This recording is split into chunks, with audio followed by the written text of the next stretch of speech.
নমস্কার বন্ধুরা, সবাই কেমন আছেন? প্রতিদিনকের মতো নিতে হাজির হয়ে গেছে তার রান্নাঘরে।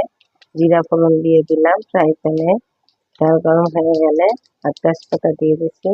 আজকে রান্না করব মশলা। তো মশলাটা অন্য আইটেমে রান্না করব, নিরামিষ। আমি একসাথেই রান্না করব, আপনাদের অনেকদিন বলে, যাতে তাড়াতাড়ি চটজলদি এবং কম তেলে কিভাবে রান্না করা যায় সেই প্রসেসে আমি রান্না করি। আমি দিয়ে দিচ্ছি আলু। আলুটা দিয়ে দিচ্ছি সামান্য পরিমাণ হলুদ আর লবণ। বন্ধুরা, আলুটা ভাজা হয়ে গেছে, এগুলো দিয়ে দিচ্ছি মশলা, জিরা, ধনিয়া, কাঁচামরিচ বাটা আর আদা বাটা।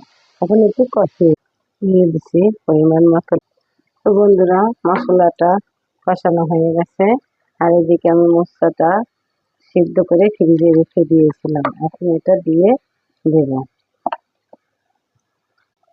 দিয়ে দিচ্ছি পরিমাণ মতো লবণ, আর দিচ্ছি একটু দুধ, কারণ আমি মশলা কম হলে রান্নার একটু স্বাদ ফিরে আনার জন্য দুধটা দিলে টেস্টটা হয়।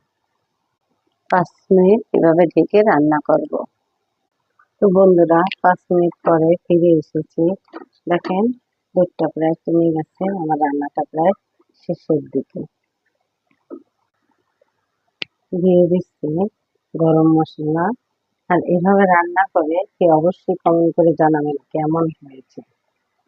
যে খেতে চায় না সেও এক থাল ভাত খেয়ে ফেলবে। আমি বললাম, গ্যারান্টি দিই, অনেক স্বাদ। এভাবে রান্না করে দেখেন।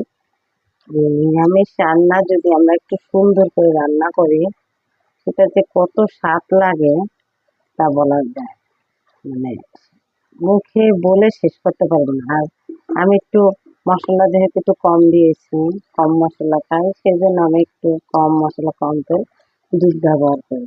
তো বন্ধুরা, আমার চ্যানেলটি আপনারা সাবস্ক্রাইব করতে ভুলবেন না। তো বন্ধুরা, আমার রান্না কিন্তু ফাইনালি শেষ। দেখেন, আর দেখতে কেমন সুন্দর হয়েছে, কালারটা অনেক সুন্দর হয়েছে। আর আঠালো একটা ভাব হয়ে গেছে, যেহেতু আমি দুধ দিয়েছি তার জন্য বিশেষ করে এই গুণটা হয়েছে। তো পরবর্তী ভিডিও দেখার জন্য আপনাদের নিমন্ত্রণ রইল। সুন্দর সুস্থ একটা জীবন কাটান এই কামনা রইল। বাই, ভালো থাকবেন।